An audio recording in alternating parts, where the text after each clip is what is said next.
যে নবীর জীবনে কোনো গুনাহ নাই, যিনি মাসুম ছিলেন। সমস্ত নবী আলাইহিস সালাতু ওয়াস সালামরা মাসুম, নবীরা নিষ্পাপ নিষ্কলুষ। এরপরও নবী আলাইহিস সালাতু ওয়াস সালাম আল্লাহর কাছে কি পরিমাণ কাঁদতেন, আল্লাহর কাছে দোয়ার ভাষা কেমন ছিল একটু চিন্তা করেন।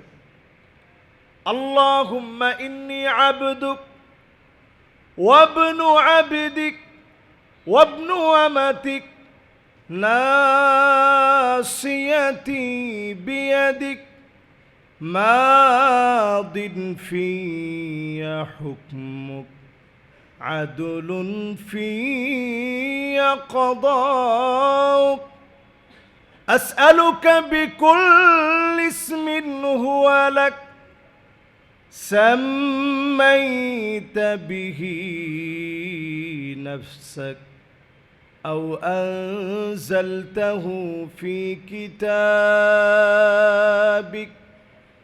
أو علمته أحدا من خلقك أو استأثرت به في علم الغيب عندك أن تجعل القرآن ربيع قلبي ونور صدري وجلاء حزني وذهاب همي। নবীজি আল্লাহর কাছে দোয়ার মধ্যে কি বলতেন একটু চিন্তা করেন। একটাবার বলেন না আল্লাহ আপনি আমার ক্ষুধার কষ্ট কেন দিছেন। আল্লাহর কাছে দোয়ার মধ্যে বলতেছে আল্লাহ আমি তো আপনার গোলাম, গোলামের ঘরের গোলাম।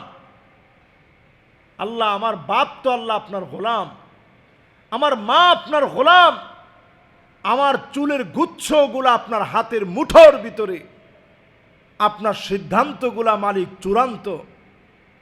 আমার ব্যাপারে যে ফয়সালা আপনি করে রাখছেন ফয়সালা চূড়ান্ত হবে, আদালতপূর্ণ হবে।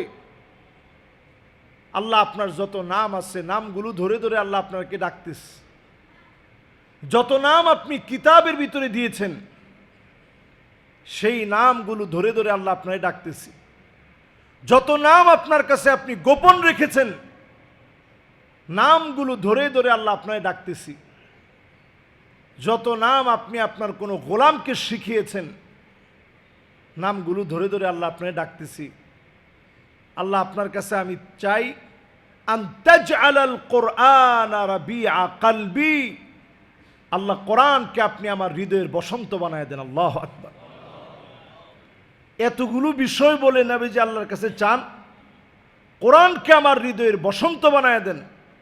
নূর সাদরি, আমার বক্ষকে আল্লাহ আপনি আলোকিত করে দেন।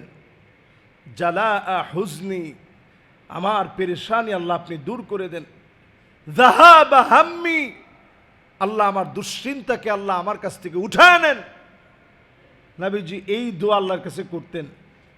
প্রথমেই চাইছে কোরআন দিয়ে বক্ষটাকে যেন আলোকিত করে দেওয়া হয়।